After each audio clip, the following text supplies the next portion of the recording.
What's up, YouTube? It's Kali-sama coming at you with another Hogwarts Legacy video.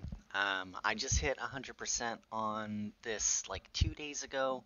Still got a couple of things left, mostly just collections. I think there's some conjurations that I'm missing. um, but I thought that since I finally finished, I'd go ahead and make a video specifically on the Room of Requirement. And just a couple of different tips and tricks that I found to make the room requirement more efficient and a little bit less of a chore. Um, so for me, I am not someone who's into player housing. I don't care about decorating or anything like that. In fact, I went through and I used Evanesco to just basically take out any pre-made decorations um, and give myself a bunch of free moonstone, which apparently I missed one. Go away. Um, but that's one of the tricks, one of the tips that is. As you play through the game and you're going through and you do certain quests with Deke, you will unlock additional rooms. You start out with this first vivarium here, then you get that second one up there on the left, then that one there, and then finally you get the one up there on the back balcony up top. And then you've got your room over here on the left, which starts off with just this little portion over here to the left, and then it gets bigger with extra room on the right, and then finally it gets bigger with this little addition at the very end of the game. It gets bigger with this addition here in the back side. So my room is not pretty, it's not decorated, but it is efficient, and I'm going to show you why and how what I've done. First and foremost, in this center room, it's just here's where you identify your gear, and there's where you upgrade your gear. Nothing crazy there, nothing to do there, nothing to talk about there. When you come into wherever you start setting up where you're doing your potions and your plants and shit, this is where I wanted to kind of show you guys some stuff. When you go to Hogsmeade, there is the shop here on the bottom left, Tomes and Scrolls. That's where you're going to go, and you buy basically the spell that allows you to conjure different stations. For me, as far as my plants are concerned, I like going with the large potting table with two large pots. The large pots, you can basically grow anything. The small ones only work for certain plants, the mediums only work for certain plants, but the large ones work for anything you want to grow. It doesn't matter. And personally, I don't use potions pretty much ever, and I don't use plants pretty much ever, with the exception of Wiggenweld. You can do it however you want to. This is just how I do it. If you play differently, if you play with plants and potions, and obviously your setup will be different. But this is what I'd choose, and I wanted to show you why. Whenever these timers are not here, I've got 6 planting stations set up, each with 2 the same Dittany plant planted. And so basically I've got 12 Dittany times 5. So I've got 60 Dittany every time that I come into my room requirement, ready for me to make Wiggenweld potions. When you interact with any of these tables, another cool thing that I didn't notice is that you can just, for me on PC, it's left to right. I'm assuming on a console it's the same thing, just hit the controller left to right. You can switch between which side of the table you're using. So you don't have to sit here and be like, I'm going to empty this real quick. You don't have to sit here and be like, okay, I want to grow Dittany here, and then escape out, and then walk over to this side, and then I want to grow some Chinese chomping cabbage over here. You don't have to do that. You can just sit here and click Dittany, and then hit to the left, and then hit Dittany again, and then you've got 2 Dittany planted. For picking them up, that's not as efficient as far as the potting stations are concerned. It's different for the potion stations. But for the potting stations, I just basically run past spamming my pickup key and just go like this, pick up, pick up, pick up, turn around, pick up, pick up, pick up, and you're good to go. Your fertilizer ones, I'm not gonna lie, the fertilizer I don't see much of a need for. At least I've only used it on Dittany. Dittany usually gives you 5 Dittany leaves. If you use fertilizer, it then gives you 6 Dittany leaves. Who the fuck cares? It's one more. Um, you can do it if you want to, especially if you're playing like a plant build. If you're running around throwing the chomping cabbages on people's faces, then they could be useful. You can only have 3 of them. I just got them because I could. The hopping pots, same thing. I don't really use, like I said, I don't really use potions or plants that much. Pretty much only if like a challenge pops up and says kill an enemy with a mandrake or whatever. So the hopping pots are nice to have just because I don't regularly pursue or go buy the ingredients for other potions or anything. And the same thing for these chopping tables. The chopping tables give you like random plants, and the hopping pots give you random potions. Nothing really with these for efficiency, just letting you know, like, hey, you can have 3 of these, and they're there. Collect them if you want them, don't collect them if you don't want them. Most of the time, I just ignore them because I don't need them. At this point, I don't need these either. These are the Moonstone Refiners. I have everything I need. They give you 10 apiece on a 10-minute timer. I believe it's 10 minutes. So if you're still building out your room of requirement, I would suggest that you get these, the refining stations, because they do give you 30 moonstone every 10 minutes. Now, the big thing that I wanted to show you is for potion stations.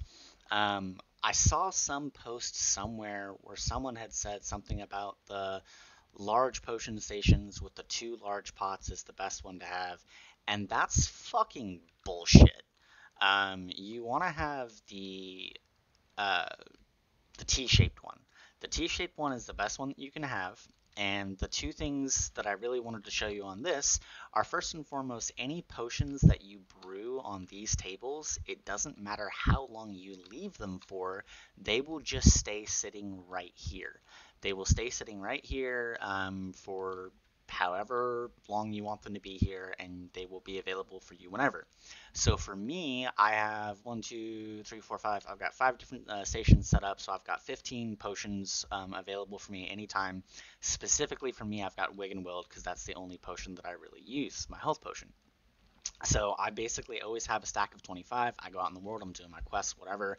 I blow through 7, 8, 9 Wiggenweld potions, and then I come back in here, and I don't have to spend a shit ton of time brewing potions because I've already got them made. They're made, they're ready. I just come up and I pick them up. Now, the cool thing with this, I'm going to destroy these real quick so I can show you what I'm trying to show you. The cool thing with the T-Station and why I do it this way, I guess I probably should have gone and lost some health so I could show you what it looks like when I'm actually collecting the potions, since I can't right now since I have max stacks. But say that I had 22 Wiggenweld potions. I would come in here. Personally, I go to the far left-hand side because it makes the most sense. I'll show you why. I go to the far left side, I hit my interact key, and then normally it would pop up and say pick up. And so I would say action button to pick up, and then I would click to create a Wiggenweld potion, and then I just hit the right key. I would hit pick up again. I don't right now because my inventory is full. Click again for Wiggenweld, right key again, pick up, click for Wiggenweld, and that process takes me about 3 seconds. And then I move to the next station and repeat. The big thing here is the fact that you can use this left or right to move to which part of the station you're working on.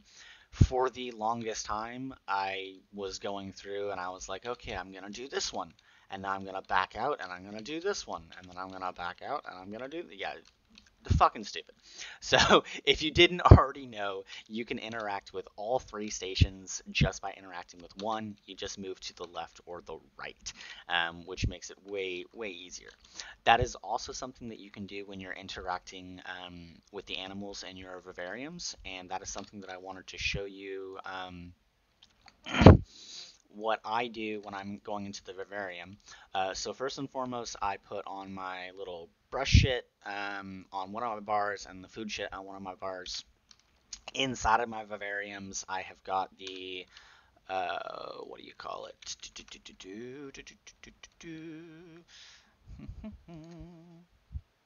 It's not utility. Oh, it's not going to show in here. I got to be in the vivarium. I got the little the food stations in my vivarium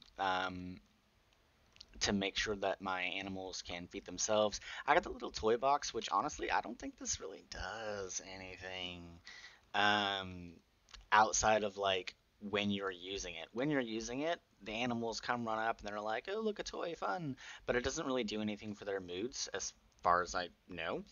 Um, but I do the food one, and then I start out with the brush. Since this kind of messed up and they're already running around doing all their shit, I'm going to go into a different vivarium and show you exactly how I do this to make it a really quick process for collecting your ingredients. When you run in, the animals aren't there at first. They spawn in a couple seconds after you run in, and then they basically start immediately heading towards the food station or they head to you. So what I do is I try to cut them off before they get to the food station, and I use my brush ability, and I will show you why. But I have to actually do it first, so you can see the reason for why I did it. So there they go, they start spawning in. So before they get over to the food station, I'm trying to brush as many of them as I possibly can before they get to the food station. Because if they get to the food station, it's going to be like, this beast isn't ready to be interacted with, blah, blah, blah, blah, blah. Yeah, just like that, you fucking bitch. No one cares. Okay, so I've got as many of them as I can get without them freaking the fuck out and trying to eat off the thingamajig. So you'll notice that most of them I have, all I did was just brush them. Some of them are ready to be collected, some of them still need food. Now, the cool thing here is that that little thing where after you collect it and you interact with them, this window pops up. If you didn't know this, this is huge. Same thing as the potion stations. You can go left or right and switch between beasts without having to open any other windows. It's freaking awesome. This is the best way to collect materials. I just go right, pick up, right, up. Nope, that one's good, pick up. So I can just fly through this, pick up things real quickly. And then once I've gone through and I have picked up all the ones, and it looks like I've gotten everything that I need, basically I look through this list and I see if there are any that still need affection or the brushing.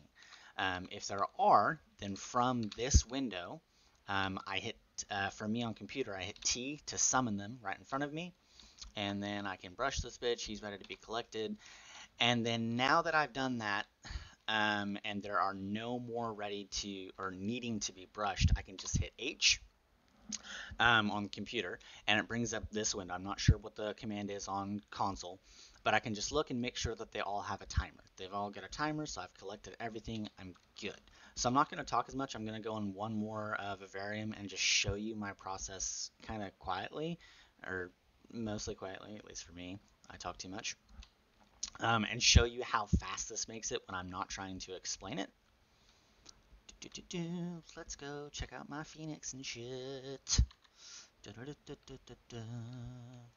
Phoenixes and unicorns and stuff. Woohoo.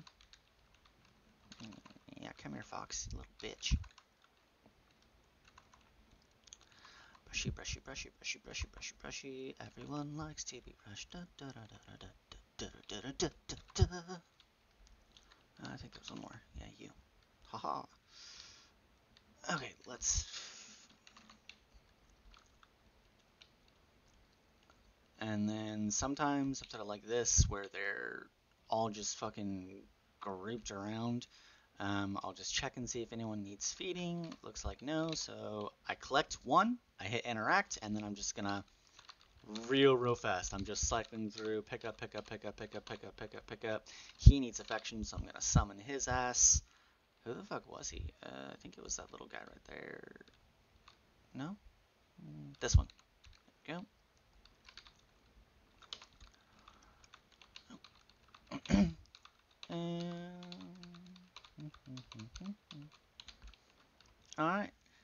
then all I do is I just hit H and make sure. All right, I have got everyone.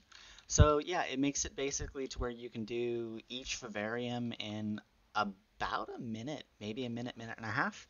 And so it just makes it a lot more efficient. And then the very last thing that I wanted to show you guys, this is very nuanced. It really doesn't help much of anything. It's just something that I randomly found. When you come out of either your top, the last vivarium that they gave you for the Phoenix, or either the vivariums over there on the other edges, you don't got to run around and go to the stairs. Most of the time, you're probably going to use your map to travel, but just so you know, you can totally jump over this ledge. And that's all that I've got for you guys as far as hopefully making the room requirement a bit more efficient and fun for you. If you guys liked it, please like it and leave me a comment down below. Any feedback greatly helps me, and I appreciate it a lot. Subscribe if you want to see more content, and give me some ideas on what you guys want to see. I've got a couple more ideas on things that I'm gonna put out. Um, Nothing concrete yet, but any feedback and ideas really, really helps me, and I greatly appreciate it. Thanks, guys. Y'all have a good one.